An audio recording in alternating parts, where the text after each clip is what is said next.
Welcome back to News My Fiance. Raw, live, in person, live raw. With myself, DJ Ambush, and a Morgan Jones.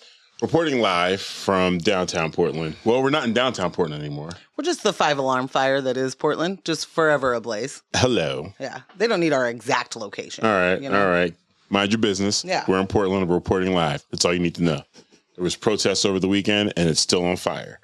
Thank you so much for joining us. Extra fire. We really, really appreciate your support. Like, really appreciate your support. Because we are here on our own YouTube, on the News of My Fiance YouTube, based on the support that you were able to give us. Yeah. So be a part of the text chat fam squad. Join the conversation in the chat. We are live on News of My Fiance YouTube. We are also live on Facebook and Twitch. Yeah. Shout out to our studio sponsors, L&J Industries, for providing this dope space for us each week. Shout out to our production team, Kyle of Residual Audio, Jess and Ross, and our remote quality controller, Michelle, for making sure that this show happens every Monday. And of course, shout out to y'all being here, watching, listening, staying engaged with us. Boom, boom. Now, before we get started, fiancés, make sure you like, subscribe, comment, and ring the bell notifications so the algorithm notices us. Become a member over at newsofmyfiance.com/Patreon. Nope. Become a fiance over at patreon.com/newsofmyfiance. But you can also head to newsofmyfiance.com and hit the Patreon link there. Yes. I got it there too. You can go to the website. Or you can go to the Patreon. Yeah. Well, yeah. No matter what you do, News with My Fiance. Hop on over there. There are free tiers. There are paid tiers. There are all sorts of ways to get involved. And we just want to be able to pay our bills and, keep chopping up with you guys every single week. Yo. Speaking of which, let's get to it. Let's get to the business. Quality time. Morgan Jones. What's happened there? Yeah, that's me. What'd it do? I mean, if I'm honest, it does exhausted. Is that how you say it? Yeah. It does exhaust. I am exhausted. Yeah. Emotionally, physically, mentally. Done bun, I believe. A done bun. What they call it. But I am also inspired and okay. No, I just saw what's happening. Okay. So we're getting notifications on all platforms that my mic is low. And you want to know what happened, Jess? It's not you, it's me. I'm on line 4. Morgan is on line 3. Why? And you are on line 2. Because when I plugged in the cables, I may or may not, have been paying full attention there. I was a little distracted. Oh my God. I'm sorry. Did you? I see April Fitzpatrick in here. April Fitzpatrick and Ceci are in the chat. Hey, babe. Yep. C's is on your Facebook. Uncle C's. Oh, get out of town. Yep. It's too many things. Hi, C's. What up, Lindsay? Doing? I miss you. Lindsay's on my Facebook. Okay, Lindsay. Yeah. I'm hyped. I don't know how how we'll ever be able to consolidate all these chats. I know that there's a mechanism for it somewhere. Oh, yeah. One of these days, we'll, get that going so that we can actually see everything without having to go to all these different places. I feel bad that I'm missing things. Yeah. This is the only reason why I'm saying any of this. I'm sorry for the production talk. No, it's quite all right. I'm hyped. I'm happy to see y'all. Thanks for being in here with us. Let's do, because I'm still looking at some of the notes, right? Let's do one quick pause. No one go anywhere. MJ, you sit where you are. Okay. I'm going to do a quick thing over there. Okay. Yeah. Does that mean turn the camera off? Or does that mean, right, do I talk to people? Friends, I'm tired. I was starting there. I'll keep going while they figure this out. We're going to talk about why I'm so tired and why Ambush is so tired and how, might be a little more mellow today than it normally is. But also, it may not be that mellow. There's all sorts of stuff happening. Energy starts going once you get talking. Maybe we'll just get it going. I do not have a true understanding of all of the things that happened this last week or specifically this weekend. So I feel very behind the times, and all of the fun that I have been trying to figure out, like, or to distract me from things is gone right now. So I don't really have anything to keep me going. Do you have any suggestions? I'm supposed to start The Righteous Gemstones, and I'm also supposed to start the White Lotus Season 3. Anything else out there that I should be doing? Hi, Brendan. Brendan's in the chat, too. Nice. Via April, but we're here for it. Hi, friends. I miss you should be y'all. able to unmute me. I should be good. I'm on 2. 2's open? Sweet. All right. Can y'all hear Ambush now? All of our audio situations should be good. Give us a mic check. No? That was okay. All right. Mic check. I think we're good. What is wrong with you? I don't know. I'm great. You are a DJ and you do sound, and you just did that as a mic check? Just playing around, man. Completely insane. What up, AJ? Oh, Ceci said my mic is also low. So 2 and 3 are open, but 3 is muted. You want like all the way down? No, 3, 2, and so I'm 3. This is 2, Okay. and then 1 is you. Okay, so I'm gonna bring 3 up so we can hear Morgan. Okay. Test. All right. Is it any better? Is it any better? Boom. Oh, Aaron popped up on your Facebook. Hi, baby. All the people I miss. Yeah. We should be good. All right. Well, y'all let us know if my mic is still low, or we really do appreciate all of the production notes in the moment. For real. It's very helpful. Very, very helpful. Yes. Oh, man. Yeah. So, okay. I'll tell you what we'll talk about later in the show. Right. 1, thank you to, one, I guess, Trump administration. I don't know if it's Elon Musk that we have to thank for this, or if it's, Stephen Miller. Not sure. Right. But a huge increase in organ food insecurity, because why would we send aid, and why would we fund USAID, and now we're not buying any of the food from the farmers. So that's cool. And then we're going to talk about what happens for immigrants when they get here. And how do I say this? Because it's part of the initiation for them to come learn American culture, I guess. Right. But it's a little anti-Black.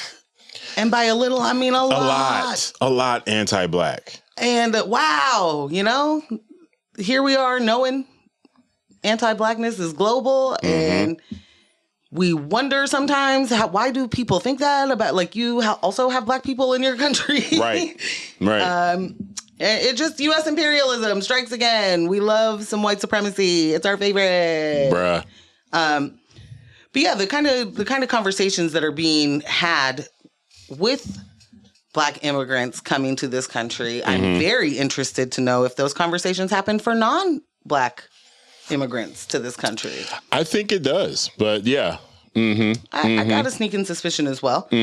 So we'll get into that after the break. And we got plenty of fun warm-up topics, but we are also going to dig into what we did all weekend. And yes. We attended the Reimagine Public Safety Summit here, presented by Imagine Black. A weekend filled with truly imagining what it could look like in if we actually regarded safety in a way that didn't include necessarily authority, right, or punishment, right, and talking about abolition. Keep going. And the difference between abolition and reform is a hard conversation to have, especially with a lot of different folks that have had different experiences with not just the police, but the justice system. Justice, big quotes. But we're going to go over a lot of the things that our experience there. It was absolutely incredible. I've been to a lot of conferences.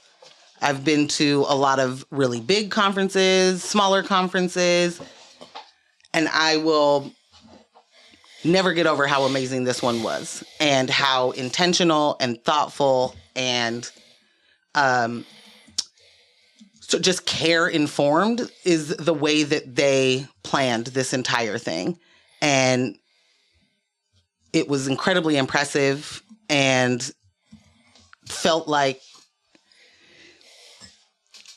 I don't know who puts conferences on. Like, I don't know if that's an industry of its own. Right. That there's like conference planners, and I'm sure there's parts of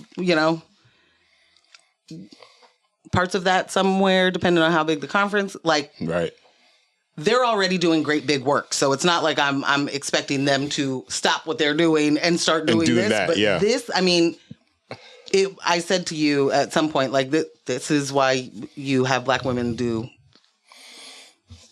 This is what happens, not why you have them. But this is what happens when Black women are the ones planning the entire event. Everything is thought out. Yeah. Everything is thought out. I remember we were walking back in from one of the breaks, and I said, this is giving me vibes of working for Maori at the Black Star Film Festival. Yes. Like, which you would always say, this is incredible. This like, is the amount unbelievable. Yeah. Like, what do you mean you've provided childcare? I can work knowing that Kay and Bree are in a suite with other children that are being looked after. Yeah. What? Yeah. Oh, it's unbelievable.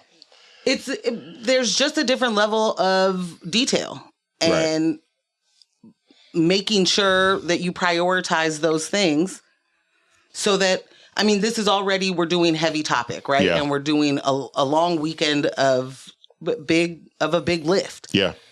Yeah. If you had to worry about how you were going to get there or how to pay to park, it's downtown, it's at a hotel, like, that is a barrier. All handled. They just removed every barrier. Yeah. And made it such an incredible experience that I'm not going to get over it. Yeah. I'm not going to get over it. Shout out to Aaron from 503 Records. Ew. Hey, You know Aaron, how you doing? And on your page is also is my page, Jasmine Booth. Okay. That's Jasmine, that's my cousin. Oh. You didn't recognize the last name. I did not recognize the last name. Yeah, man. How you doing, girl? We in effect. Yeah. Yeah. So do you just want to jump in? What do you want to do here? I might have missed it in trying to do the troubleshooting. Did you mention we're going to be talking about the food insecurity as well? Yeah. Okay. All right. Yeah. All right, cool. Yeah. Let's jump into these warm-ups, man. Well, tell me everything about the Sentinelese tribe. So I don't know if you guys are aware, but American citizen. I will let you guess his ethnicity.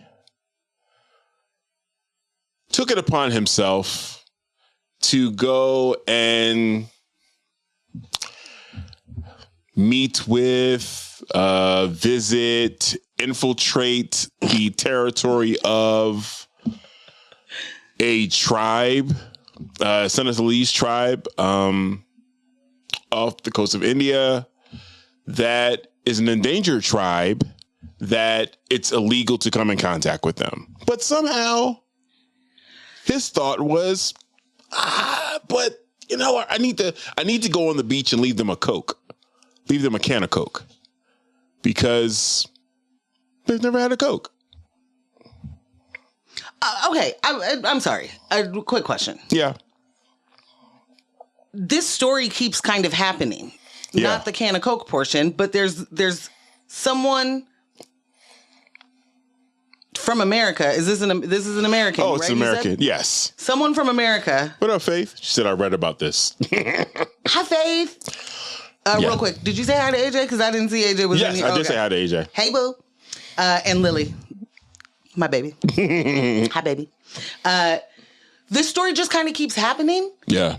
And it's, oh, well, I was, I don't know, out kayaking. Right. No, you weren't. You weren't. This is a completely untouched area of, from the outside world. The only reason you're there, literally, is because you've been told not to be there. And yes, John, you are correct. It was a white man. That's the only reason you're there. It's not because they have a special beach and the waves are really, you're only there because someone told you not to be there. To catch a glimpse. Yeah, catch a glimpse. You want to catch a glimpse. And then what? So you caught a glimpse and you're like, I guess I'll go home and get them some Cokes. The last sodas. dude we watched this happen to, he was a missionary. Yeah. Like, they took him out. Yeah, they killed that man. Listen. As you do an intruder to your land when you don't know what's going on. I am one for these people being able to protect their territory. They made a choice to not be part of the rest of the civilization. We don't want to be dealing with y'all. Leave them be. Once you go over, I love that there's never any direct action imposed on these people when they let these arrows fly. Right. Yeah, I think they left other boy left him on the beach. Listen, man. Yeah. Yeah. What was I supposed to do? What you mean? You want a burial? Get out. You get zero sympathy. I would have put him back in the kayak. Zero sympathy for me. Zed. No. Not an ounce. Not an ounce. Everybody told that guy, do not do that. Right. Everyone that he came in contact with, that he told, and his whole thing was this is a Jesus mission, and Cool. I gotta spread the gospel to these Jesus told folks. me to go there. Yeah. Yeah, cool. If that's the case, I wonder how you feel now. Well, he can now talk to Jesus about it. They can get any clarification. Yeah, that's where I'm at. Jesus would be like, I think you misheard me. Misinterpreted this message. Yeah. Those weren't the words I said. Yeah. That's not it. Aaron said maybe he was there to talk to them about their car warranty that was about to expire. It's really the Democrats coming to ask for $5. Faith talk about Pepsi all day. Listen, I don't think it would have made a difference. I don't think it would have made a difference. Well, maybe. Who's done worse in the world, Coke or Pepsi? I'm pretty sure it's Coke. Nah. Who owns Pepsi? Nestle? Is it? I don't know. Jamie, who owns? Let me just start spreading some disinformation. Nestle owns Pepsi. And Nestle owns all the water. And Pepsi owns all the... I don't know. And it makes frogs gay. And they... And that's what happens when you put Pepsi in the clear. You're getting good. You're getting really good at this. I'm working on it. MK Ultra. The way you worked on those gay frogs is great. So yeah, that's all I really got for that particular story. It was like, oh, guess what? Water is wet and white men are still going places they're not supposed to. And they got arrested. This man got arrested. Oh, by who? India officials. Oh, they were made aware, and it was like, oh, word, this what you. Let's go. Come with us. Let's go. Before you get killed. Keep him. Yeah. I wonder if he'll be sent to an El Salvadorian prison because he's a part of that gang. That would be. It sounds like a little bit of a terrorist move. It does. I don't know. I really want to know the impulse to colonize like that. Why are you there? Why do you have the need?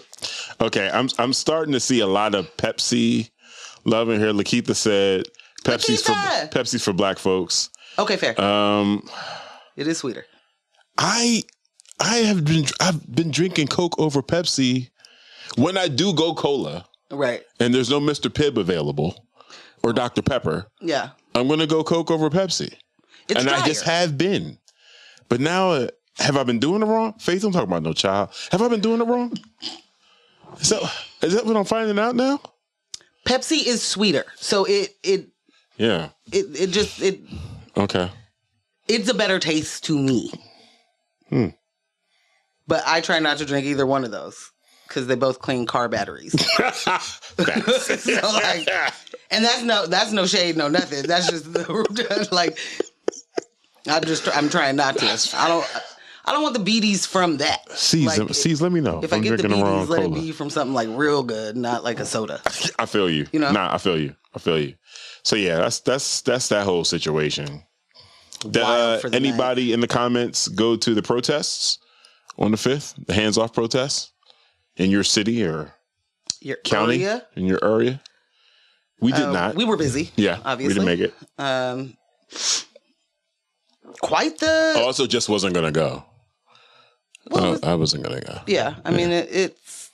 This what you're talking about, the protest of, like, no Trump, right? Yeah. Like we're all just going to protest. Yeah, I protested when I voted. I'm not. And you lost. How do you feel about that? You know? You don't want to lick your wounds, you know? Loser. Yeah, Aaron, I messes with Cherry Coke. Dika is in the chat. No, he's not. That's wild. That's a lie. Where, on Twitch? Dika is in the chat right there on YouTube. That is wild. Yep. I ain't download Phase yet, B. I have never felt like I got caught doing a crime so bad. Dika's here. I feel like I shouldn't be here. Hi, B. I love you. I miss you. So Michelle said there's a I ain't do it yet. There's a whole history around marketing targeting of Coke versus Pepsi. And then also the Coke boycott when they were supporting South African apartheid. They stay consistent. Not Dika said I'm out. Son of a... Michelle. So I am supposed to be drinking Pepsi. Yeah. Son of a bitch. I think Dika's out because my people. of the Pepsi talk, probably. Not because I've noticed that he's here. Probably. Dang. Coke. I mean, we know that Coke is awful as a company. Delicious. You know? Yeah.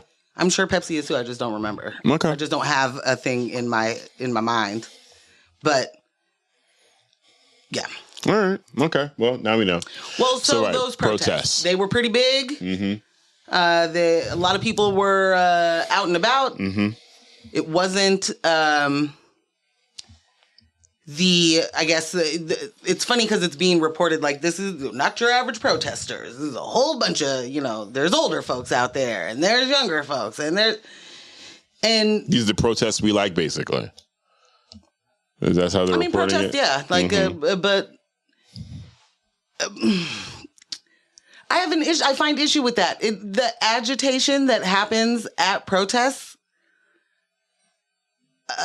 is not a lot the people doing the protests. Yeah. It's police agitation. Absolutely. And so great that they didn't do what they do, Right. I'm very happy for that. But I don't think that this is like the model of what protests are supposed to be. Right. You know what I mean? Like, and I think that we should be leery anytime the media is like, see, they did it right. Like, why are you supposed to like the protest? It's a disruption. It's supposed to disrupt your day or disrupt the thing that is happening. Right. It is not meant to be something that makes other people go, oh, no big deal. Well, at least they didn't break a window. Right. At least they didn't trash the place. Michelle said lots of people who are trying to subtweet January 6th by making a big deal about how these were nonviolent and come out sounding like they're slamming BLM. I mean, that's part of it. Yeah, for sure. There's always going to be, if there is any racial tension within an activation, there is going to be the chip on the shoulder style talk. And which then goes into all of the anti-blackness that comes with the reporting, not just the coverage, but the treatment that comes from the authorities. Yep. And people who aren't involved and aren't a part of organizing circles have no idea what's going on. They listen to the local news and then they're like, see, the blacks are doing the thing again. Yep. They're burning our city down. and these self-hating whites, which is always hilarious, that if you Race trading are whites. a white person who has any care for anyone else outside of yourself, Yeah. You're self-hating. you're a self-hating white or a race traitor to your folk. Right. The clan of it all. Unbelievable. April said they did it right. You mean they did it white? Correct. Yeah. Which, I mean, here's the thing. I don't want to discourage folks from protesting. We need disruptions, and we need people to rally together. We need to be uniting.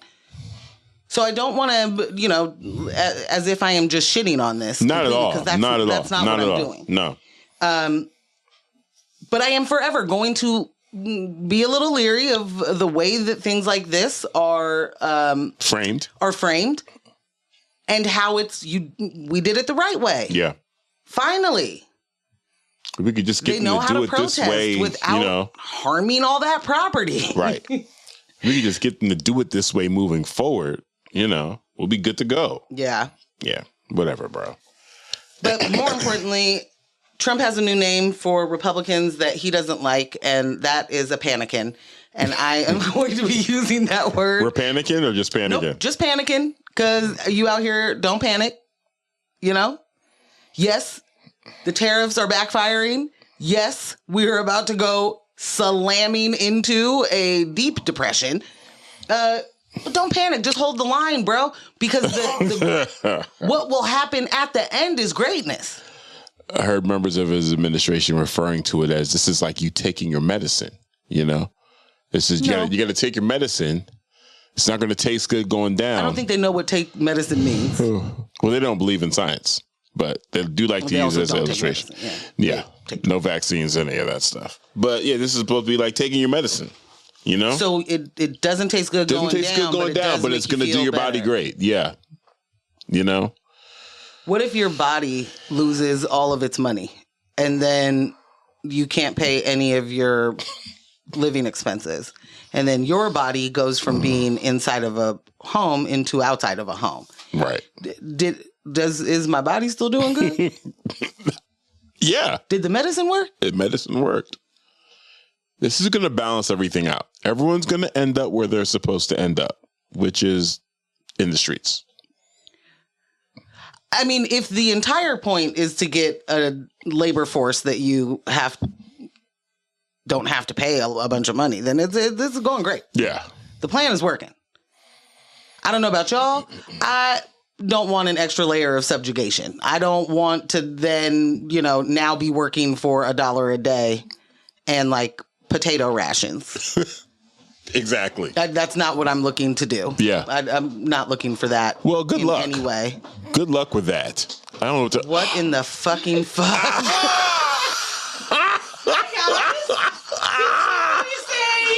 We hit the right amount of subscribers? I think so. What? What are you doing? Holy crap. It's that time. Oh, I gotta get this. Holy crap. Oh, hey guys. What is that? How many subscribers did we end up with at midnight? And was it 64? It was 64 subscribers. I think it might be somebody's 64th birthday. Wouldn't it be though? Let's just go ahead and put that right down there. Wow. I think we should. Did you give Am's jewelry? I left it upstairs. Oh, that's fine. It's my birthday. All right, guys. I think we should. Happy birthday to ya. Happy birthday to ya. Happy birthday. All right, continue. You want to know Dika's in the chat? Oh. You want to blow your candles out before you burn the show down. Wow. Wow. Happy 64th birthday, MJ. Wow. We don't blow anything now. You can't spit on a cake. Holy crap and crap. What the fuck? There. That was amazing. Happy The glitter is on my face. Oh, it's in your glasses. That is hilarious. Holy shit. I need to speak to the manager. Oh my God. Where's the manager? If there's anything our family is notorious for, is the prank game. The prank game is wild on this side. Okay. Are you going to wear your sash or? Son of a bitch. I don't know. Does my sash fit? Holy It's crap. Mother's Day. Wow. Thanks a lot, Dika. Oh, man. Keeping secrets from your freaking best friend again. Fake wow. talk about happy birthday, Morgan. Oh, my. There are so many birthday wishes in here. Well, that now I understand why certain people are here. Michelle. Certain people who are never here. Now I get it. Why does this keep happening to me? I should have known. How did I not know? Michelle said with every follow, you are born again. Wow. These are literally everywhere. They're in my hoodie pocket. How? Holy crap. Okay, I think we Jess, got did you know this was happening? Damn it! Oh, wow. Okay, so everybody knew but me. And I love that. But you? I didn't know. No, I know. But you're not alone in that. I also didn't know. Oh, well, yeah. I mean, as far as, well, you're the target. Of course not you. But I'm just like, wow. Okay. I think that also had something to do with you. I don't know. Well, thanks for watching this show. Bye. See you later. That was so well executed. When I heard them coming down the stairs, I was like, well, this never happens. Like, what could be happening right now? What in the intrusion? There's a unicorn on here. I got an MC Wolf in the chat that said, happy birthday, my old lady. I don't even know what to do with myself. It's my 64th birthday, and I didn't even know it. Shit's everywhere. When you get to your age, sometimes you forget when your birthday is. Now. So you got caught off guard. I did. Yeah. You gonna break now? Like, I did.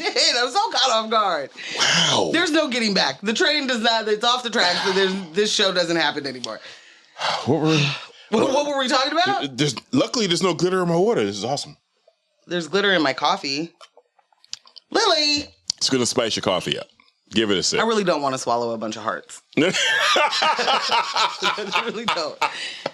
This is insane confetti, too. I want to know if this is like 18 different kinds, because there's birthday cakes, presents, swirly guys, happy birthday. Party hats, hearts.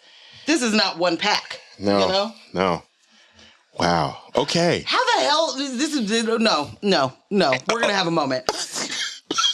Y'all might be in trouble. I have been here since 4:30. Lily has been talking to me in my face multiple times today. Multiple times in the last 2 hours. All in my face. Oh, would you like me to make you some coffee? What? This is glorious. Lily's in the chat now. Talking about swallowing my heart. No! Oh my God, Michelle Grizzle, what is happening, Lily? This is so awesome. Hi, Michelle. Oh no! Oh my God! Wild.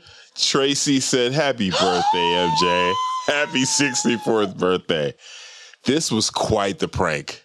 What a production! Very well executed. Very well executed. What? Holy shite! Greg said, "What in the cake and balloons? How are they still on me?" Wow. Or is that just my face? That does explain. There's like 20 people watching on YouTube right now that are not normally here. No. Or if you're here, some of them are. you're not Some in of the them chat. are. Yeah, some of them are people that are normally here. But wow, This is insane. Yeah, this is awesome. Okay. Wow, thank you, Lily. Sorry, y'all, for wow. Tracy, you're unbelievable. I don't even know what are you doing here? Wingus, what are you doing? What are you doing here? Okay. All right. Well, and I can't wait to watch that playback of that. I am 64 years old now due to the shenanigans you guys came up with. Wowzers. But we now have 73 subscribers on YouTube. So yeah, I think we might have more. Crap. Never Lily yelling, all capsing me, get back to work. what's this look like? You know? Yeah. Oh, we're at 78 subscribers. Should this be down here? I don't know. Poor Jess. There's no show now. Like, I literally don't. There's nothing for you to do. Cecily said Medicare is right around the corner, and I can totally help you. She can totally. Well, it's a really good thing I have a Medicare specialist in my family who can help me with navigating this system, which super sucks and is apparently now almost available to me. Tracy said I was told to be here. Yeah. Good job, Trace. Excellent job. Following directions. Look at you. Oh, okay. Very proud. Okay. Very, very proud. Keith is saying, get your check while they're still being cut. Man! Do I get paid for this? Hold on. Did y'all forget to drop the... He said something about jewelry for you. Is there a check for me? I'm ready for it. Needed. I'll come back with the jewelry after the break. Needed. Wow. Okay, so we wanted to quickly touch on our experience over the weekend at the Imagine Black Reimagining Public Safety Summit, which was just thank you. The absolute amazing situation that it was. And honestly, we came into tonight's show kind of like low energy. This is wild. Not kind of low energy. We were pooped. Oh, it's on the top of the hat. That's why it keeps falling down. Lily! I need a break. We came into Where's the makeup touch-up? What's going on? Your makeup lady. Yeah. We came into the show pooped because the... Never pooped. The weekend was very inspirational, but also like very emotionally taxing. Not in a bad way. It was just like, whoa, we're talking about some really heavy topics here. We're hearing, other people's stories. We're recounting things from our past and situations we dealt with around public safety and what it just means to feel safe in Oregon, in Portland, Oregon. As Black people. It was really, really absolutely amazing. We speak about the work Imagine Black has been doing. We've been talking about them for a couple of years, especially around the voter guide. Like, just absolutely amazing work. Just stellar work. Some of the sessions that they provided for us, Afrofuturism and the Oregon State Prison System by Walida Amarisha. Dope. I don't want to, I know that we're being brief, and I don't want to, this is, especially for the speakers that came in, whew, I just don't even know where to start. Just hot fire everywhere. Yeah. For sure. Just. For sure. Hit the reggae horns. But that in particular, so I remember the very first time I ever watched the X-Men movie. Okay. I said, is this just about racism? Right.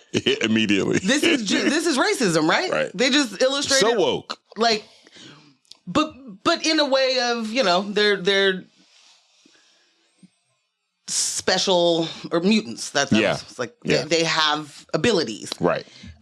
So a lot of people are going to be watching that and not think of it in the way of, they can think of it as an other, but they don't think of it as race or, like all of these people look different. They're not, some look like what your average person looks like with no abilities or powers. And then, oops, you shoot things out of your eyeballs, right.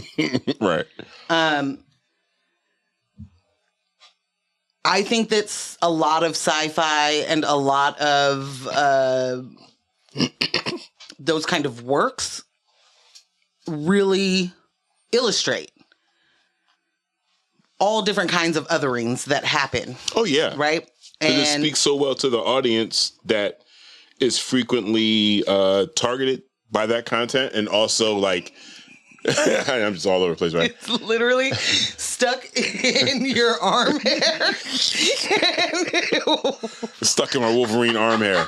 But like when you think about sci-fi content, it's like, oh, that's the stuff for the nerds. That's already a group, social group that is already othered. You know what I'm saying? Like, and we take pride in being able to look at this. I mean, I'll never be unappreciative of being able to see comic book characters and cartoons that I watch where organizations have spent millions of dollars to turn that into reality for me to watch. Right. It's like, you guys really give, you care, unless you're Sony. And then you got Craven and Madam Web. Your favorite movies. Yeah. Yes. But you were saying the othering. So the way that she spoke about, not just imagining, but the projects that they have done. Yeah. In writing about abolition and the importance of creating environments that are nurturing. Yeah. And how you have to have that in order to not have the weird, not weird, but to not have the kind of crimes that are most reported and most talked about in the way of being these, awful things that makes a target close. We know that resources is what causes most of those crimes. Lack of resources is what causes most of those crimes. We know that when people aren't safe, they do unsafe things. We also know that living outside is inherently unsafe in a city. So I guess that's also true elsewhere. But we were talking about, like, what does it look like if we have the kind of communities and support that allows people to grow up and live nourished and have their needs met? What does that mean for safety? Right. And it means everything for safety. And also, what does safe really actually mean? Yeah. We all have different definitions. We're all going to have different ideas of what that means. And being in a place with people who have shared experiences, but also different experiences, that we all come away with the same idea that the police don't make us safe, the police don't stop crime, the police don't get your stuff back, the police don't do any of the things that make you think you're supposed to call them in the first place. They are not part of the safety equation. They're not a part of the safety equation. And I believe that that is true for all of us. I don't think that's just for Black people. The police do not make any of us safer. None of us. They make property safer. Yep. And if you are a person that owns property and may have a little extra cachet, maybe they protect you a little bit too. Right. But you aren't even then, you aren't the thing. No, not at all. And I really appreciate, I'm stuck in this place of like, I want to be able to meet people where they are. And I also don't want to get stuck in the kind of conversations that you have with people who are not well-meaning, who just want to argue. Yeah, the disingenuous stuff. Yeah, I'm not doing that. I don't want to get stuck in those conversations. No. So then I sound like I'm, I don't know, above it all. And I'm like, I'm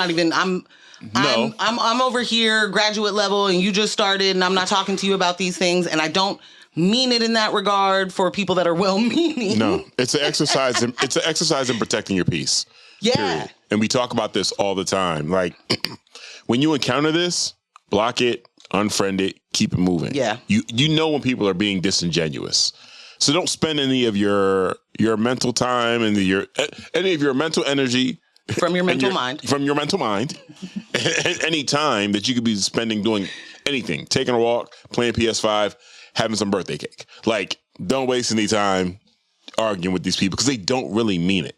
And then there are so many people that may feel like they actually have a true opinion on it, but they haven't done any of the work. Right. They haven't done anything outside of me search. And now they want to have a conversation with you. And not to be confused with research. Not to be confused with research. They do all the research, and now they want to have a conversation with you as if you guys were on the same level. Right. And it's like, but you're not. You don't believe in climate change. I'm not having any conversation with you. Yeah. Your kids are unvaccinated because you believe in the Lord. It's going to take care of your kids. And you also think that trans athletes shouldn't compete. So... But it's not even just that you believe in the Lord. It's that you literally are being indoctrinated with all of these talking points and divisions. Right. And we're not going to understand that we've been indoctrinated unless we have a reason to step from it. Right. And so when you are talking to people or you come across something on the internet where it challenges the things that you thought that you knew or your experience, the first feeling of being defensive rather than like, oh, wow, okay, I've never heard or seen of that or whatever is, I think that's what gets me every single time is that it's just like, well, you're wrong because that's not what happened to me. Right.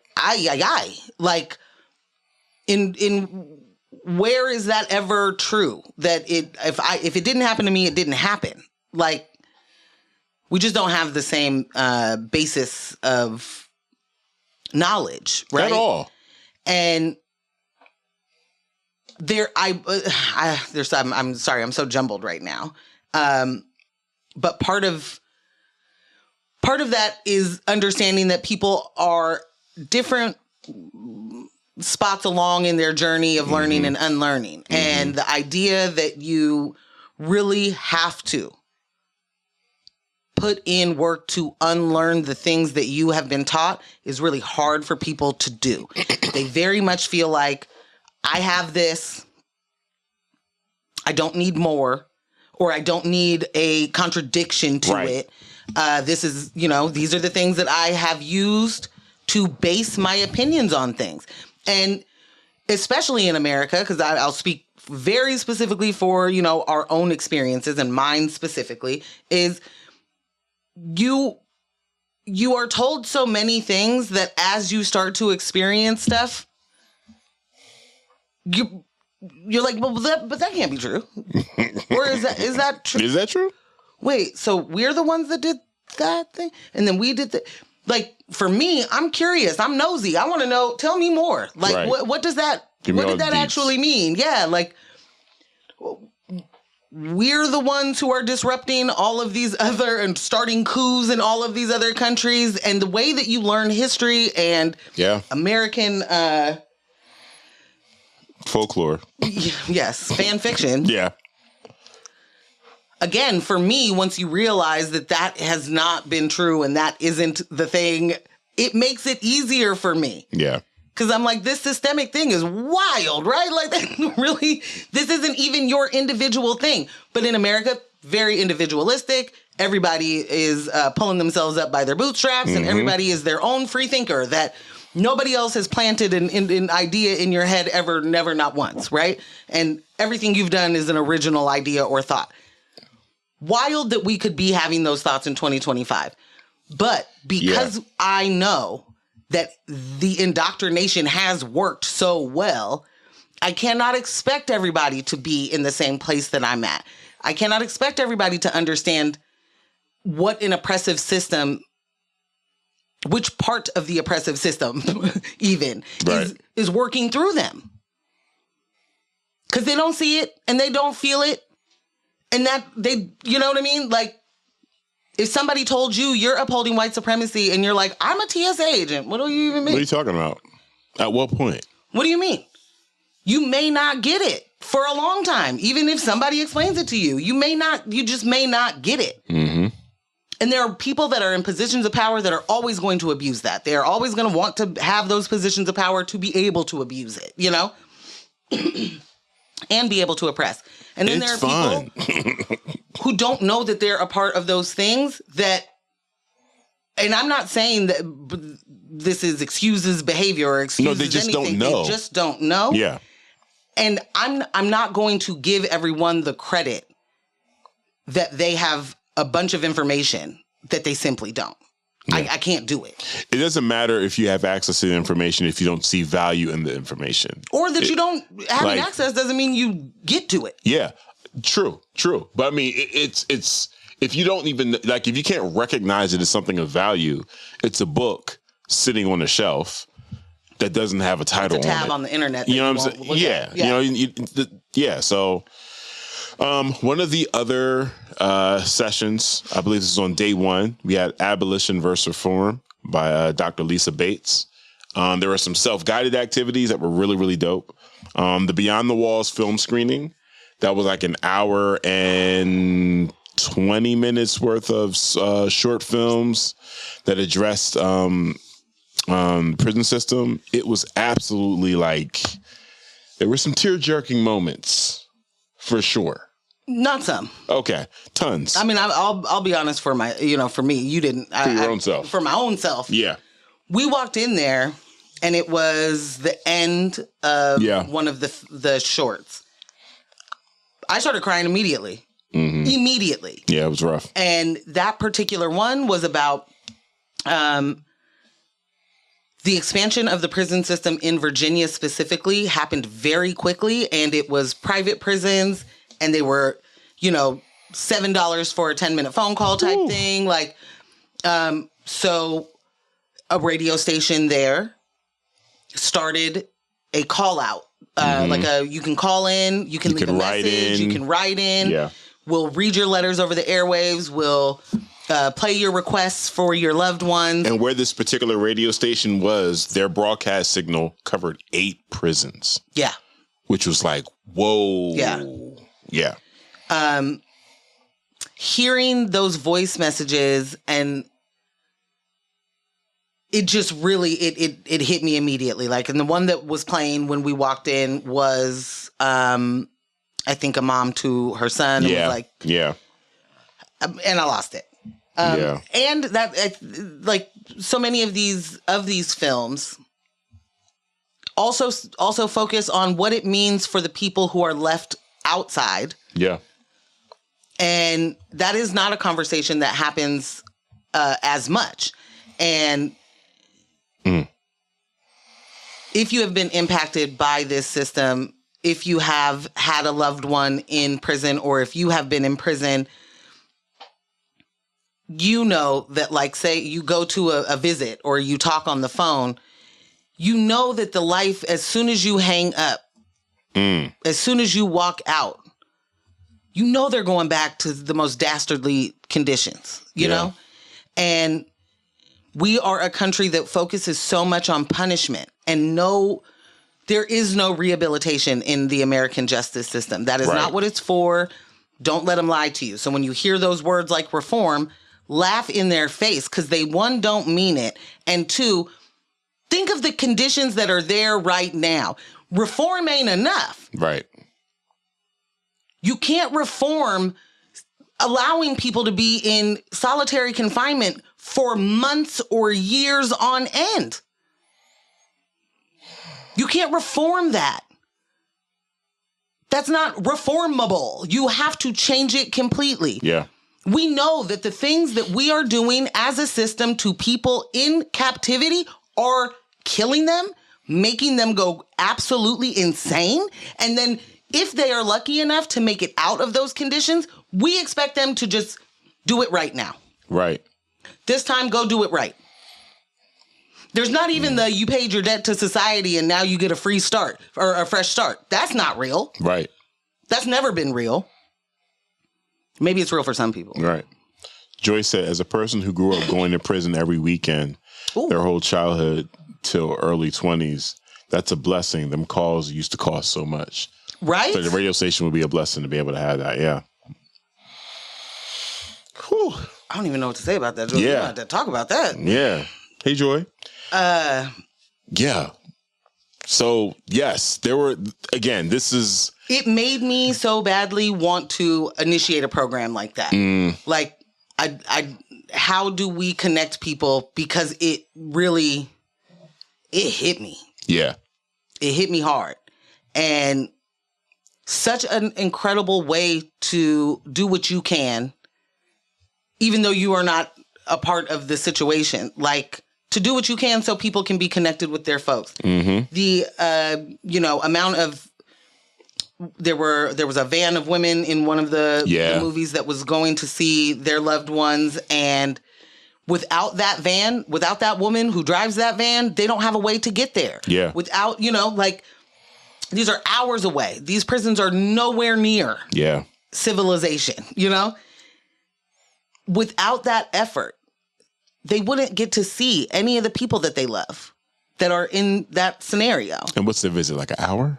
Huh? What's the visit, like an hour that you get? You know what I'm saying? They didn't even mention that. And I know that it's different at different prisons. Facilities, so I'm not sure. But even if it's 3, and even if you're there for the whole weekend and you get to see them twice and you got a total of 6 hours with your loved one. Right. And it's going to be another, 5 years? Or, there was one mom who was like, I haven't seen my son in 15 years. I just started bawling. What do you mean? Yeah, that was rough. That was real rough. So I know that they screened that at, I think the Hollywood. I think it was a Hollywood, a while ago. And if you have the opportunity to see it, if there's a way to screen it on the internet, pay for it, do the things, that movie is important. Yeah. I'm going to definitely holler at them, see if we can get it on the network, on the Pac West Group network. Nice. So we can just sit there and bet it, people to check it out whenever they want to. I also, before we get to break, just want to make sure that we mention we were able to, they had passports there were self-guided workshops. Again, this was just like the best conference I've ever been to. And it's not that you don't get the options at other things, but like what the options were made it impossible to choose, number one. And then you were just hoping that you could get to the other one the next day.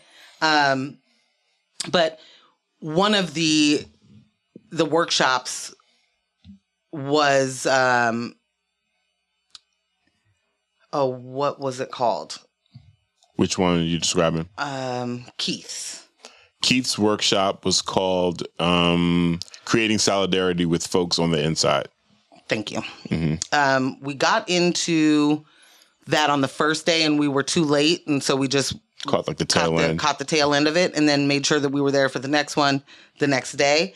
And we're going to talk more about that conversation when we come back from break. But what was really interesting was to have a conversation, just people saying, like, how have you been impacted? Have you been impacted? Do you know anything about this? And the amount of people in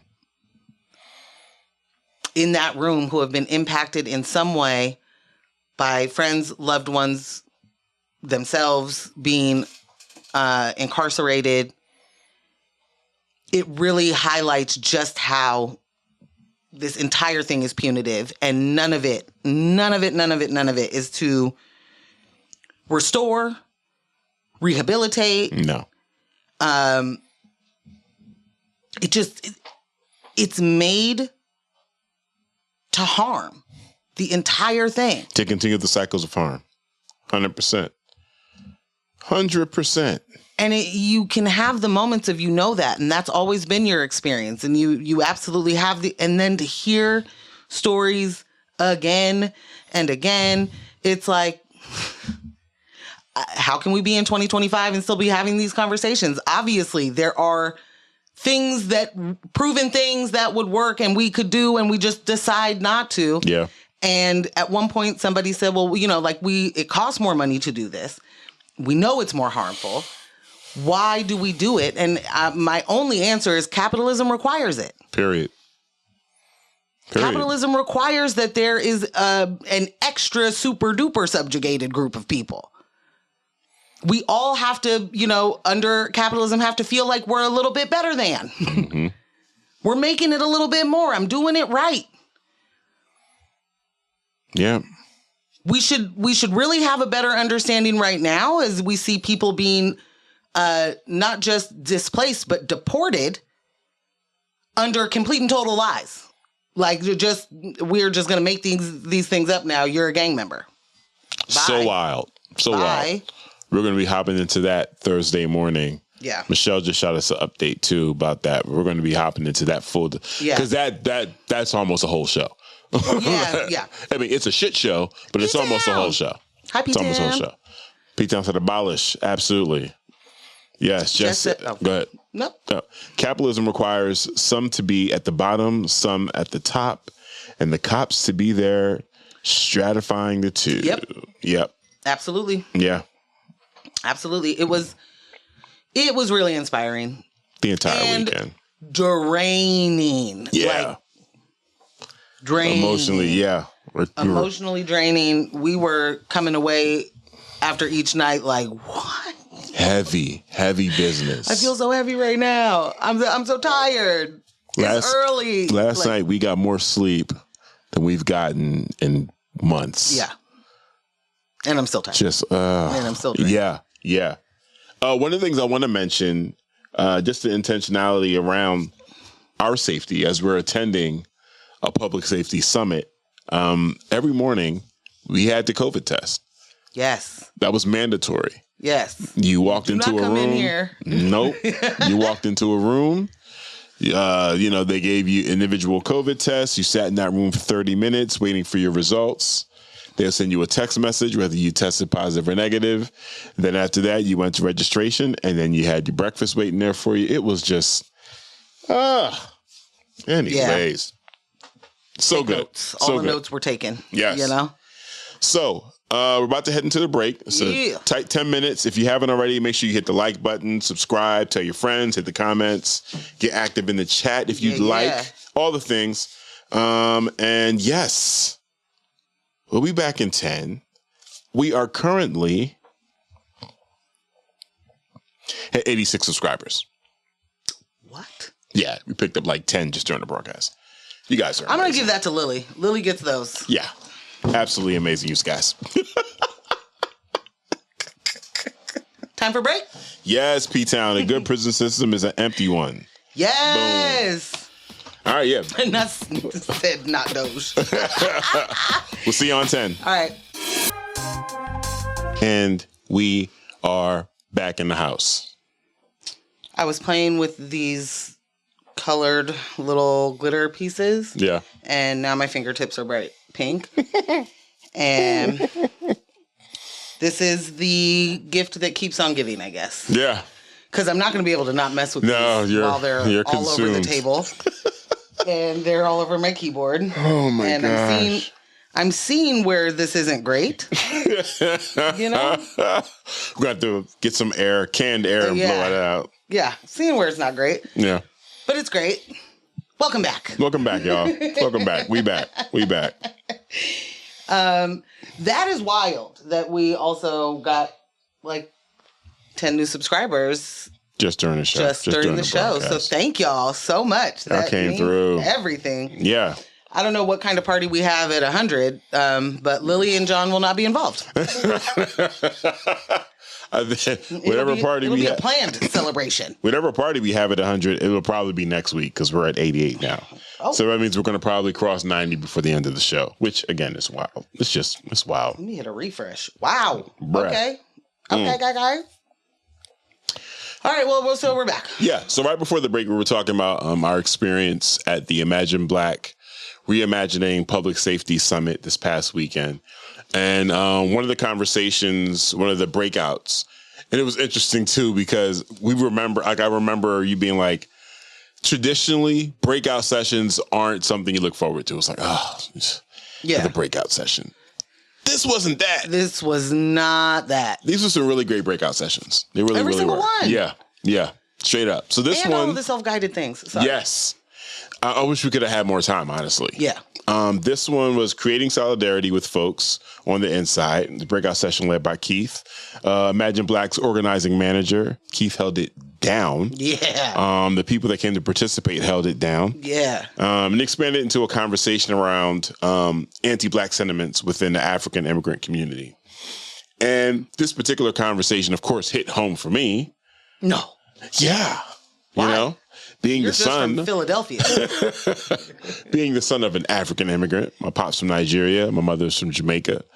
So some of the things I've heard over the years about there being tensions between African Americans and Africans. A lot of it, initially, I kind of like, that's not not that it's not a real thing. I didn't feel as though it was something that was heavy enough or significant or substantial enough for us to spend so much time talking about it, because me being African, that's not something I practiced. And it wasn't something that I felt like had that much of an impact. And primarily because I wasn't really hearing from African Americans telling me that. What I would hear from African Americans with regards to any type of relations in between Africans and African Americans, it started out with just like, being called an African booty scratcher. Right. So you spend a lot of time in elementary school trying to shake that. You want to dodge the booty scratching accusations. You're like, I don't even scratch my booty.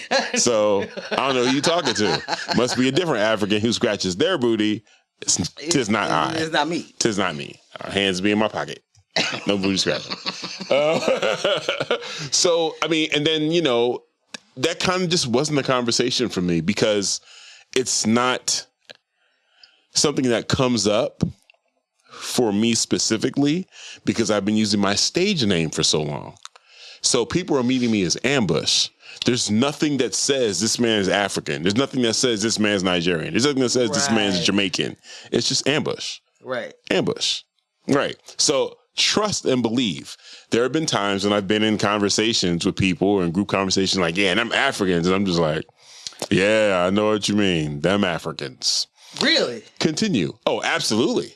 Oh, yeah. Because it's an infiltration. Let me yes. Let me understand how you really feel. Yes. Okay. I definitely stay quiet in those conversations, because I feel like there's so much I can learn, and then also things I can impart upon them too. So I don't want to, permission to speak freely. You got it. Granted, talk trash about the Africans while I'm sitting here, But one of the things that came up. I just want to be clear. And then you are like, challenge that? Or? It depends. Okay. It does depend. Wild. I'm not talk trash about the Africans around me. You know what I'm saying? I'm going to pick my battles. If this is a conversation that I feel as though they can learn something from it, sure. If you are just, if you're just so like steeped and weighed down in your bigotry, I do not feel like spending the emotional labor of convincing you that people who look just like you aren't the problem. Like, I'm not, depending on the day of the week, I may go back and forth with you. But like, you got some serious problem with some Africans? Hey, man, you should probably talk to that particular person that wronged you and not put it on. That's the thing. It don't even be that all the Africans. Right. Like, good. And the crazy part is Africa isn't a country. It's a continent. So like, that's the other part too. But in any event, there was a gentleman that was part of the conversation. And it seems like he'd been in the country for at least 18, 19 years. Yeah, gotta be. Yeah. Probably longer than that. A little bit longer than that, but not by much. Maybe we'll say 20, and we hope we aren't getting his story wrong. Yeah, and I can't remember exactly how that particular dynamic came up as part of the overall conversation, but he was saying that there was a level of indoctrination that he went through as he was getting his visa and coming into the country, where he was told basically, do not associate with African Americans. Yep. Do not come over here and be in community with black people, because black people are bad. You are different. You are an African. And he was hearing this at the embassy. Right.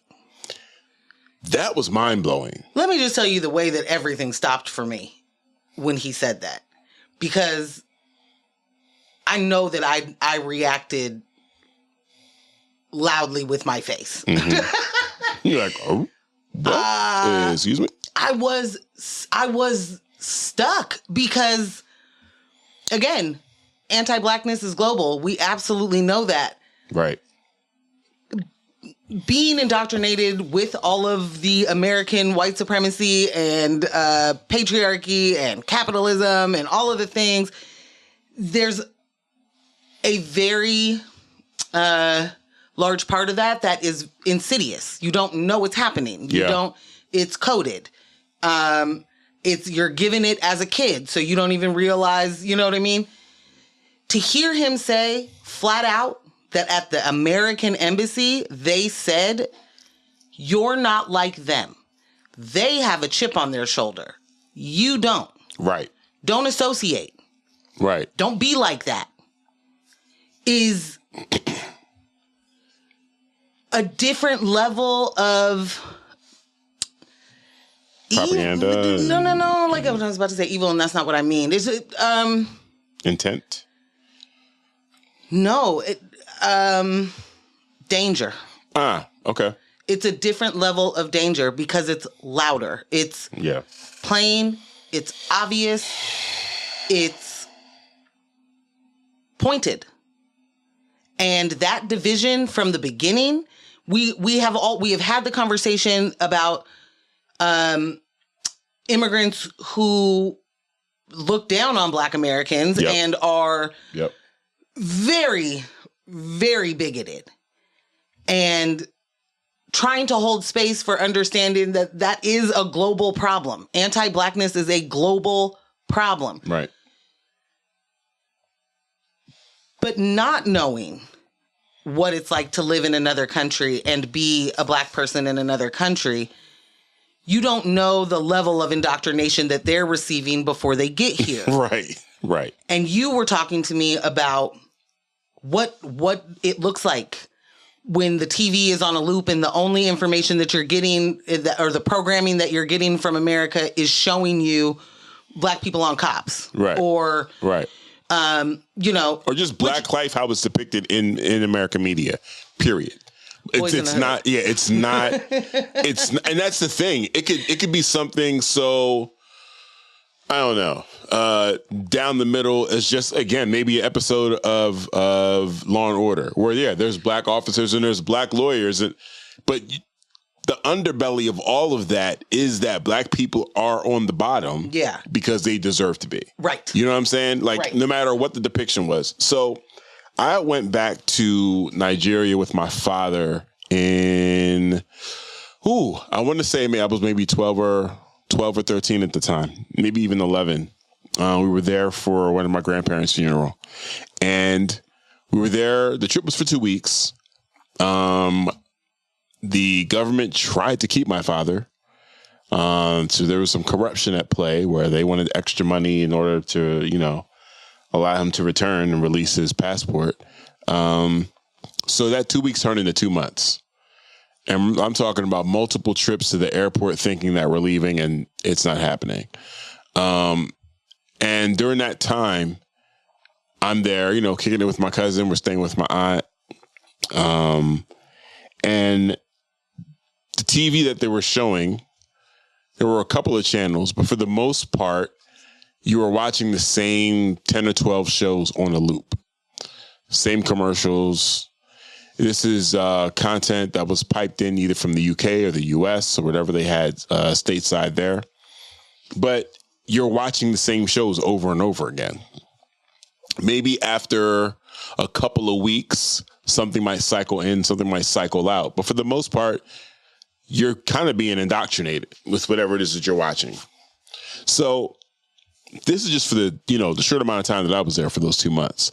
I can't imagine someone growing up in another country and their only relationship with Black people in America is what's being piped out to them through American media.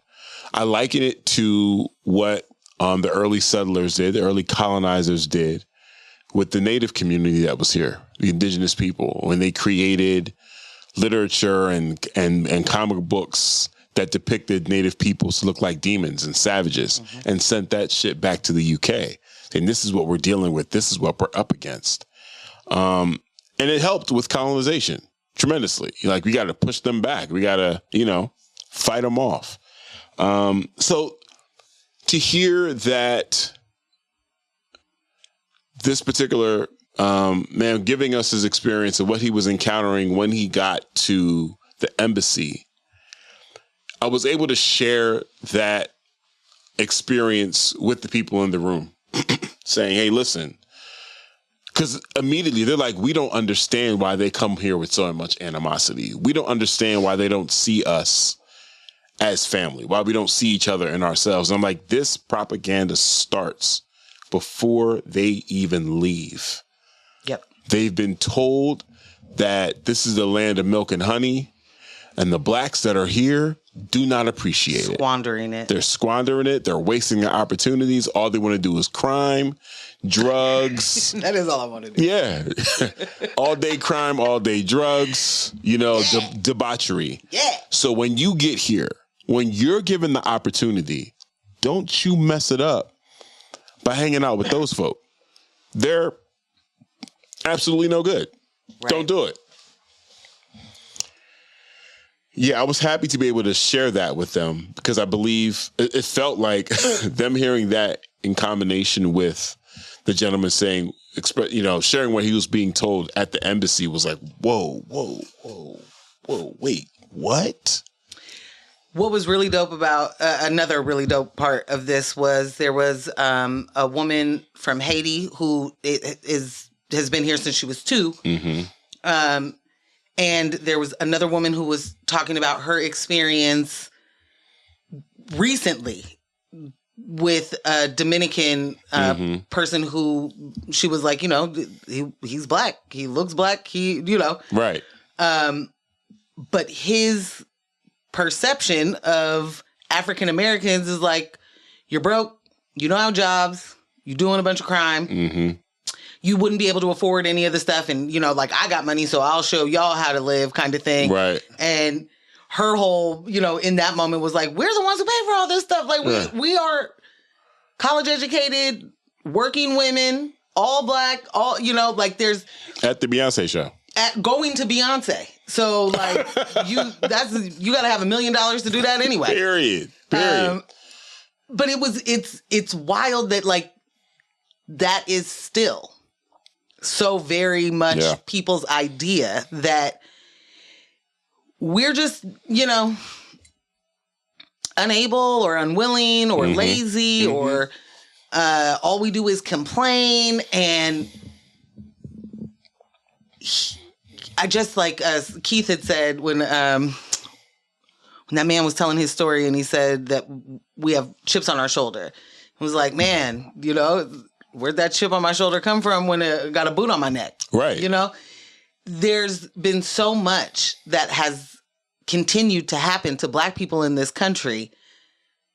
If nothing else ever happened again, we still have 500 years of reasons to say, fuck you. Right. Absolutely. Very seriously, fuck you. For the idea that someone's complaining too much or that we're lazy or that we're not doing everything we fucking can to survive. Right. If this were the meritocracy that we are told that we live in, there would be no exclusion, right? There would be no need for the DEI because you would be hiring the people no matter what, who's the best at the job. Right. But when you are fully biased and unwilling to remove yourself for a moment and pay attention to things like there are too many studies. There are too much data, period, for us to even continue this conversation of the blacks in America are lazy. It's wild. You were calling us lazy as you were stealing our labor. Be fucking for real for once. I love the, I can't remember which comedian said it. It was like, it might have been D.L. Hughley or someone else. It was like, you calling us lazy after we built the whole country. I think we could rest. It'd be dope to rest. Yeah, I think it'd be all right if we rested. But haven't even been able to do that. Right. And when you are consistently not resting and you are consistently in survival mode, the idea that you could even out of your mouth say some wild shit like that, let alone continue to believe it. Yeah. Like it is intensely insane. Yeah. Full-blown bananagrams. All the way.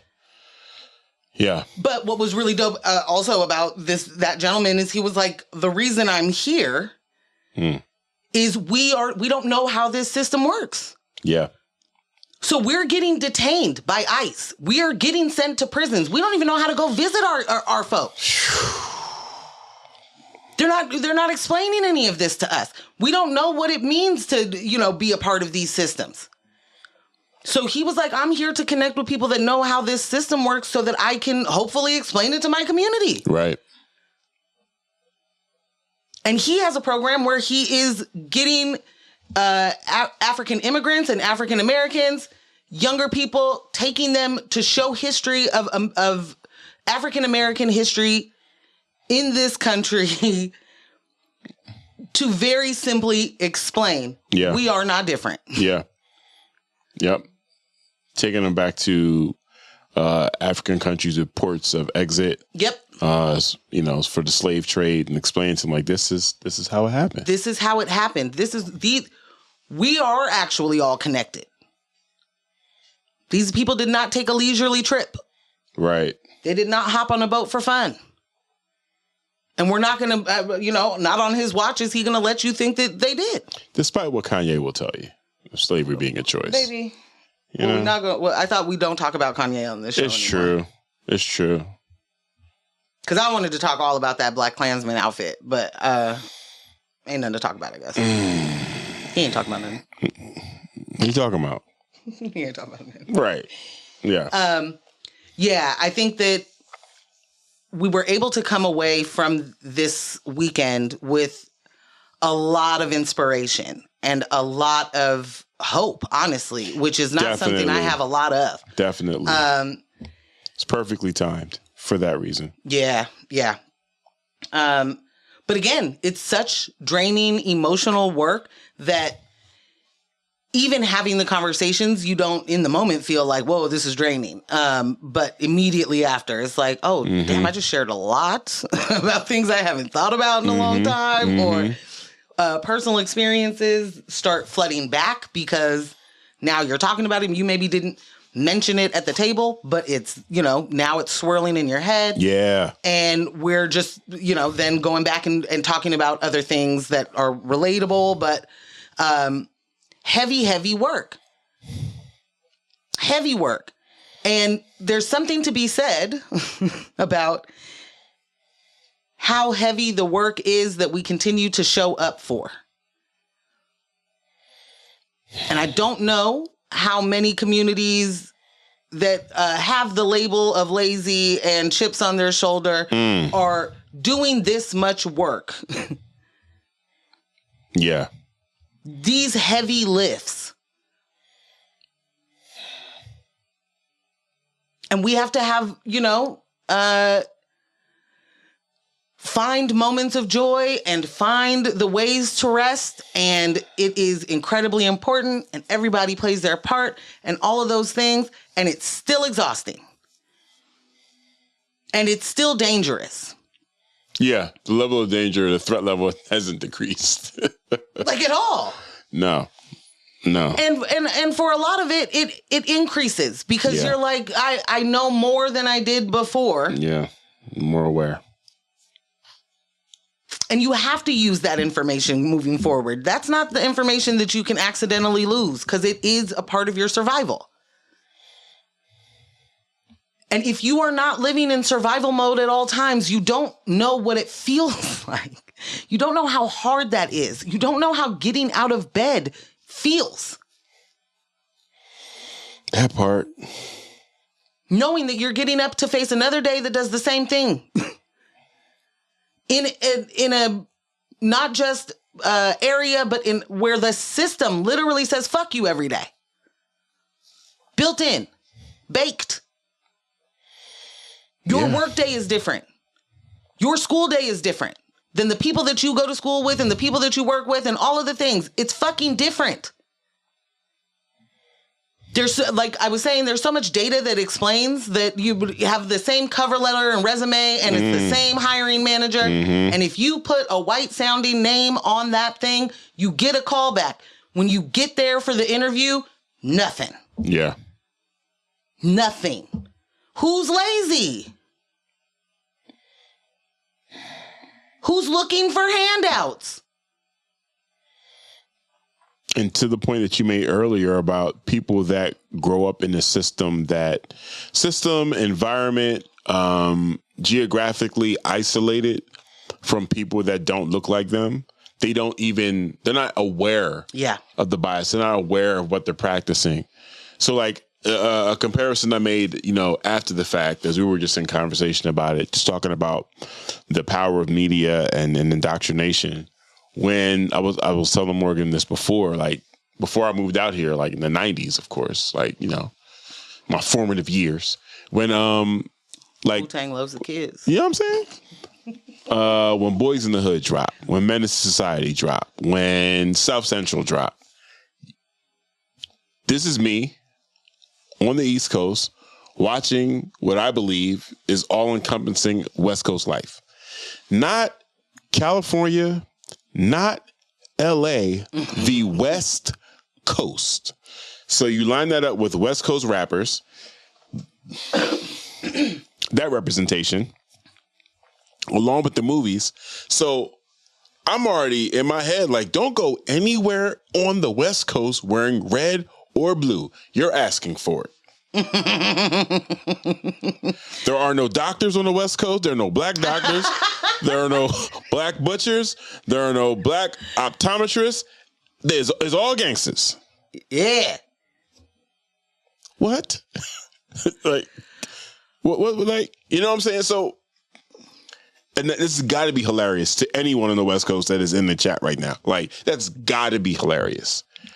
But that's the way that shit works. It's so subtle. Yeah. And then you couple that with the news. You couple that with cops. When you started seeing drive-by shootings, no matter what coast it was, on the news every single night, all they wanted to cover was that particular type of crime, as if there weren't people in other communities committing crimes. No other crime happens. Yeah, black on black crime is the phrase. You don't hear white on white crime. You don't hear Asian on Asian crime. Black on black crime. Yep. There's they just can't stop killing each other. They can't stop criming. They're criming so much against each other. So imagine, again, you're overseas and this is what you're hearing? Right. There's black on black. That phrase alone. Bruh. There's a black on black crime. When I get over there, I don't want the black crime to happen to me. So I'm going to stay away from the blacks. No black on blacks. Quick way to dodge crime, stay away from the blacks. I mean, that's literally what they're telling you. Yeah. If you don't want to be a crime.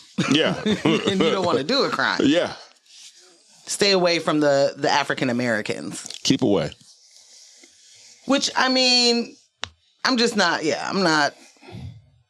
It's not a surprised kind of thing. It is just, how do you continue to be disappointed in this? You know, like, how does it keep getting worse? Yeah. How does it keep getting worse? Finding out, like, just flat out, bro. Don't talk to them. You're not like them.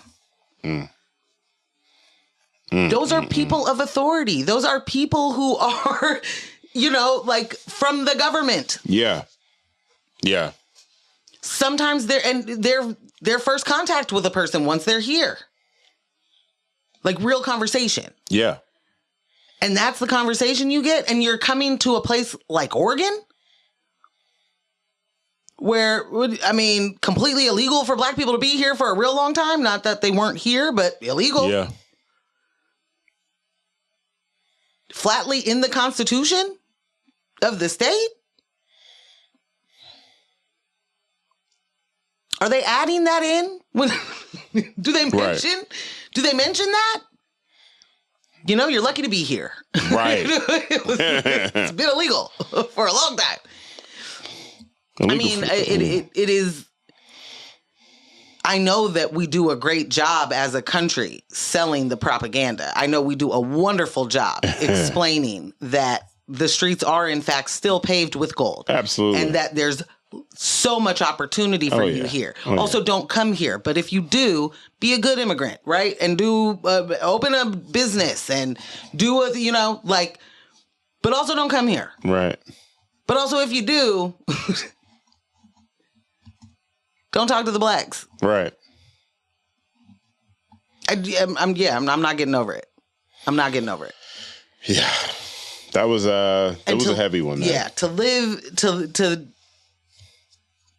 have that experience for immigrants to come here, where especially if you are coming from Africa, where you are not seeing a ton of white faces, and you get here. I mean, just at the Portland airport, you would think that black people don't exist, right? Like just in workers. Nah, yeah. When you go to any other airport, you're like, wow. Yeah. Look at all these black pilots. Yeah. Look at the crew. Facility workers. Something. Look at the facility workers. Something. Yeah. Here, hardly any. And that's got to be one hell of a culture shock on its own. Then step outside of PDX. And it's like, whoa. And when you get to the embassy, somebody is telling you, don't even look at the people that look like you. They're a threat. They're a problem. Don't you dare. They are dangerous. They are going to ruin your life. Yeah. Fuck out of here. You of course you're going to walk away from that real confused and misled, but carrying some of that anti-black sentiment, and you don't even realize that's what it is. You just got told what to do. Boom. By an official. Someone put a chip on your shoulder against African Americans. Yeah. Just like that. Fast. Just like that. Yeah. Whew. Yeah. Well, we got one more story before we close out.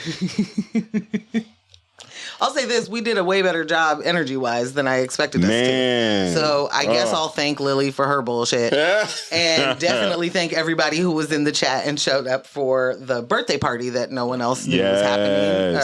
That all of y'all knew was happening. Right. What up, Kate? Kate's in there. I see Giovanni. Oh my goodness. Giovanni. How are you? How's life? What's tea? What's going on? Yeah, you want to get into the food bank or the issue there? Yeah. Food banks in Oregon struggle as the USDA cuts halt vital food deliveries.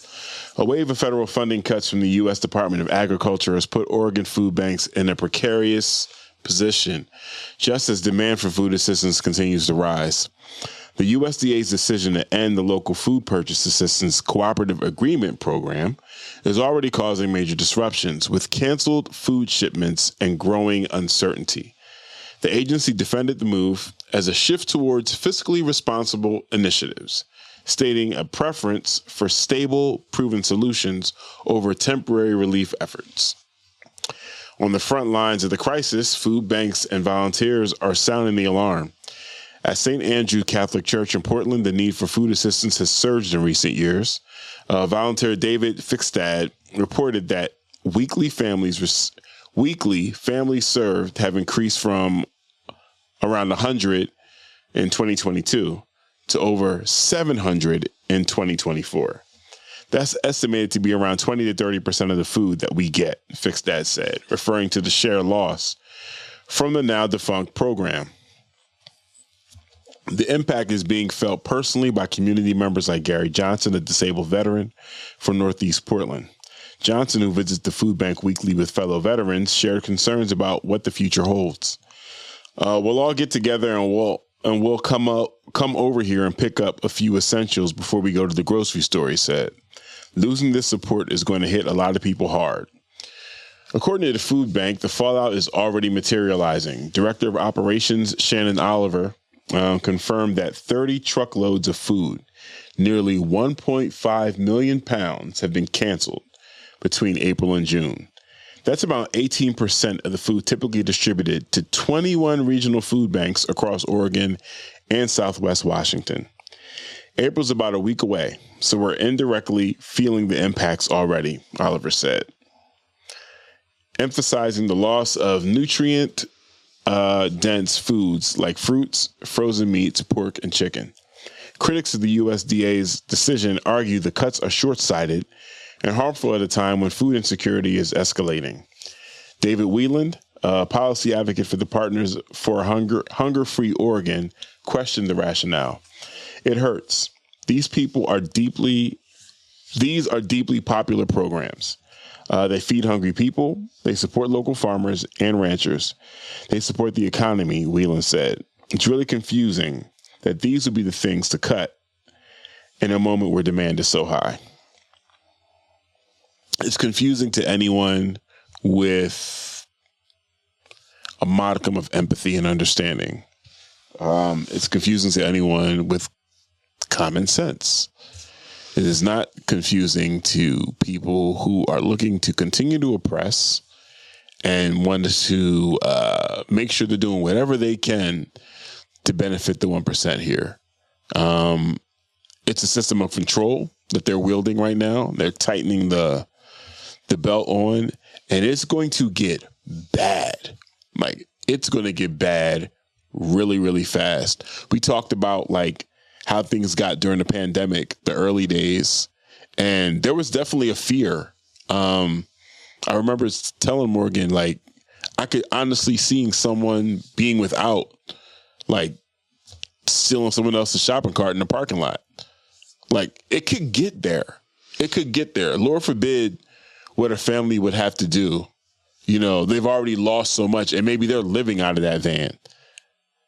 And at some point, you get tired of just asking for assistance, especially when you're being denied that assistance from your government. The agencies and organizations that you used to count on to give you that assistance locally, they're closing their doors. Now what? Right.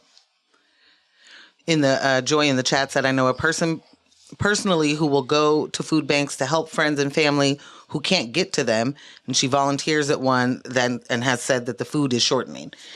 One of the things that we know for sure that creates healthy communities is healthy food for the people. Right.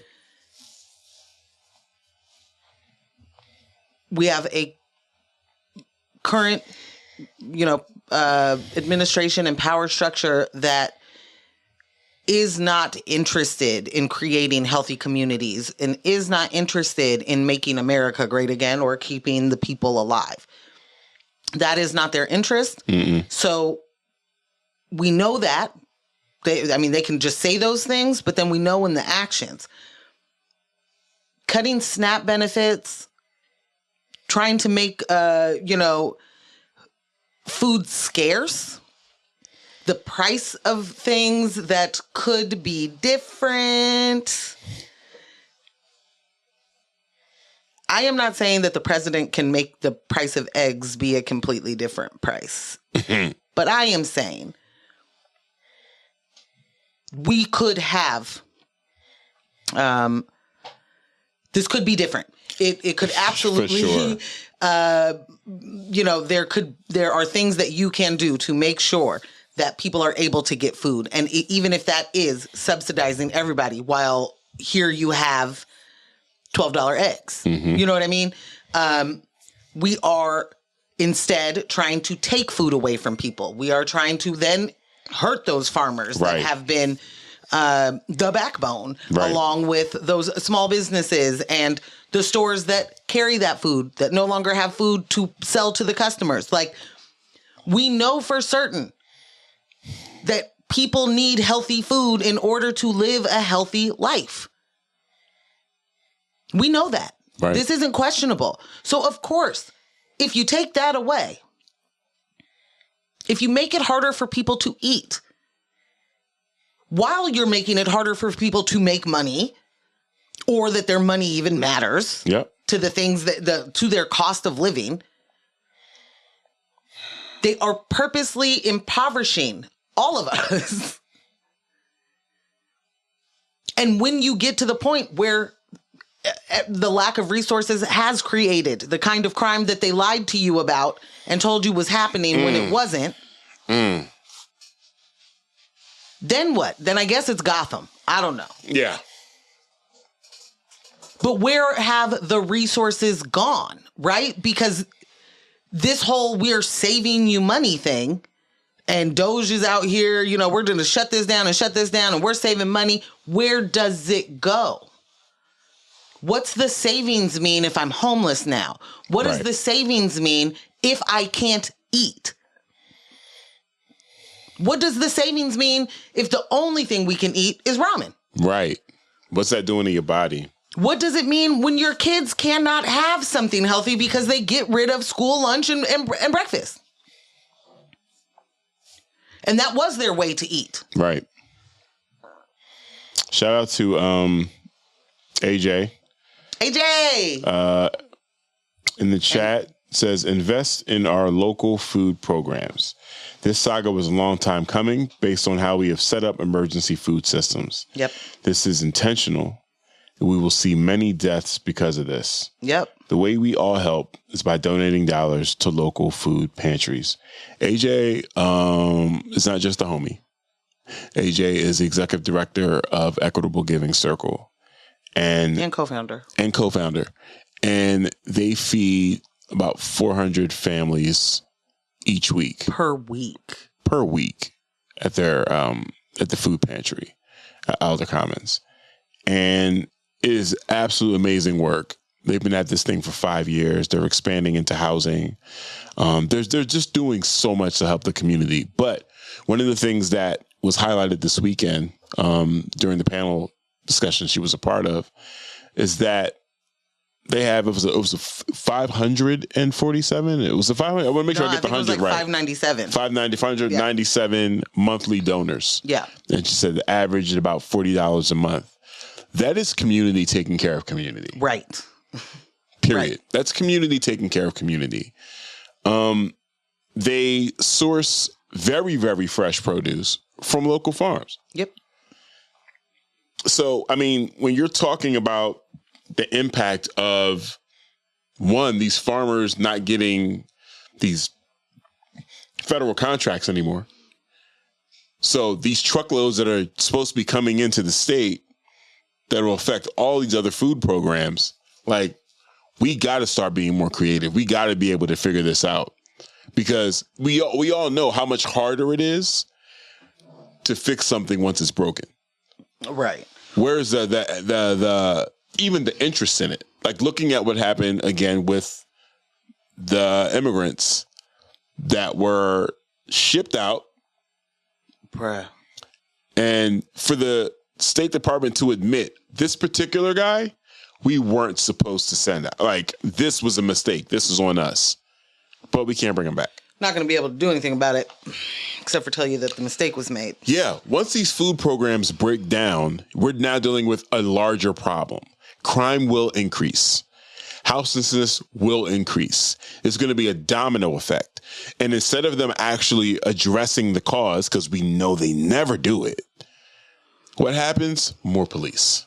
More police, more places to house people in prison or jail. Yep.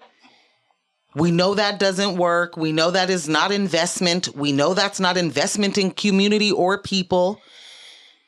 And we cannot get caught up in it. We cannot get caught up in the idea that more police will change a hunger problem. Right.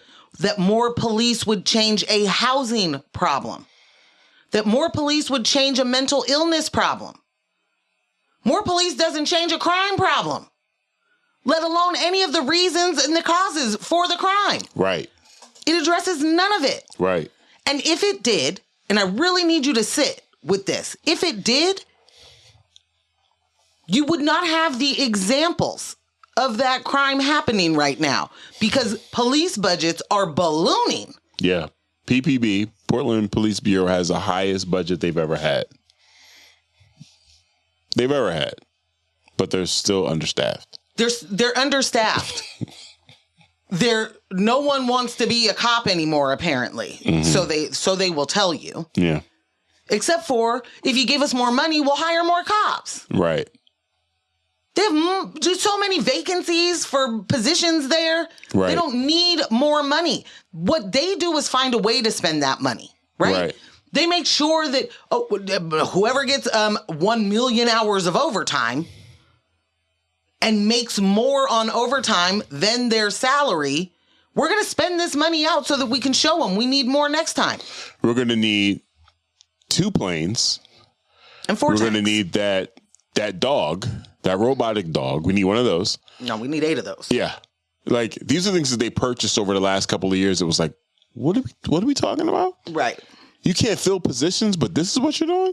All for a group of people that need to wear body cameras because they lie so much. Right. Right. Think about that. That alone. Any job that you're on, right? Maybe there's cameras there for the safety of the staff. There's a camera by the bank vault, whatever. There's cameras where people work, places of people. Cameras are never for the safety of the staff. Right. I just want to be very clear, no matter if they tell you that or not. Yeah. Cameras But are surveillance. in this particular situation, the employee has to wear a camera. That's how untrustworthy they are. They have to have one on their body. Like, that says a whole lot, bro. A whole lot. We're in such a bad way, but it isn't new. It isn't, they're running the same playbook. I'm going to say this every time we need to say it. Mutual aid is how we have continued to get through all of these things. Yep. When we talk about changing the way that government works for us, it doesn't mean that the mutual aid ends. It doesn't mean that the mutual aid isn't still needed. It means more support for more people. Right. It means our tax dollars working for us and not someone's business or development ideas and dreams. It means we see what the tax dollars do. It means we get a benefit of giving them our tax dollars. Period. We see it back. That is not asking for too much. That's a return on investment. And any of those people that would tell you, that have millions and billions of dollars, that's what we're all supposed to be looking for, right? A return on our investment. Do not let them tell you that they're about to save us money and then let us starve to death. Right. We all have to just literally tap in with the local orgs that are doing this work that aren't playing about it. Speaking of tapping in, shout out to Jess. It just donated to EGC. And if you're reading this, you should too. And Michelle said they make monthly donation set up very easy. Hint, hint. I mean, wow. We have the best team. We do. I just don't really know what else to say. Like, yeah, really good team. Just out here killing it. You know what I'm saying? Team on fire. 5-5. Today was amazing. I'm going to go to sleep in 5 minutes. Cannot thank y'all enough for rocking with us throughout the show. Mm-hmm. Forever and always, love and a little bit of shade to Lily and John. Man. Mostly because she always says to me, like, you should, like, I can't believe you didn't know something was about to happen. I don't either. I'm be honest, Lily. I don't. I can't answer that. I don't know what my brain is always trying to find the mystery. I'm always trying to figure out, and then until it's, I guess, my time. But definitely Dika should have been a... should have been a hint. Should have been a hint that something was afoot. Yeah. And shout out to y'all for keeping those secrets. This was fun. Very fun. It was amazing. There are, in fact, glitter things all over everywhere. And it's a good thing I don't live here and I don't have to clean it up. Love that for me. Yeah, man. Yeah, man. All right. That's another news with my fiance. Sorry. Monday night Raw live. In-person live Raw.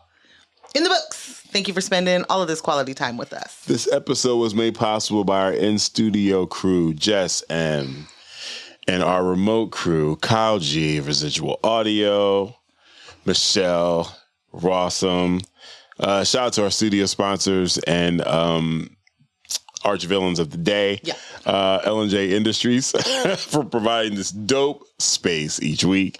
And of course, big thanks to you all for listening and staying engaged with us. Y'all can stay engaged with us all week, every week. Follow us on Instagram at News with My Fiance. You can follow Ambush at Scambeezy. You can follow me at Portland Morgan. You can become a member and sock it to our pockets. What is about to happen? You can become a member on Patreon, sock it to our pockets. Let us keep doing this show for more times and stuff. There. Oh, thank you. Thank you. It's cake time. Yeah. Oh, big night. Thank you. Thank you. Yes. Oh boy. Patreon.com/newswithmyfiance and at newswithmyfiance.com you can check out the merch, baby. Boom, boom, boom. Buy some things. Yeah. Treat yourself. All the stuff. Yes. Special reggae horn to our patrons. Yeah. You know what I'm saying? Casey. C's. Share Bear. Ella. Jay. Katie. Kyle. Michelle. Olivia. And Rossum. And our growing stable of free 99 fiancés. Please. You know, just hop in there. Yeah. Be a part of the community. Yeah. Holla at us. Community. And shout out, we closed the show with 88 subscribers. Wow. On the YouTubes tonight. Tell your friends to tell your friends. Boom. You know the deal. Don't let the individuals distract you from the systems. Poverty is a policy choice. People over profits. Power to the people. None of us are free until we're all free. No war, but class war. Go hard on the systems, not people. And we will catch you Thursday morning on X-Ray FM, 7:30 a.m. to 9:06, right before Tom Hartman. Bye.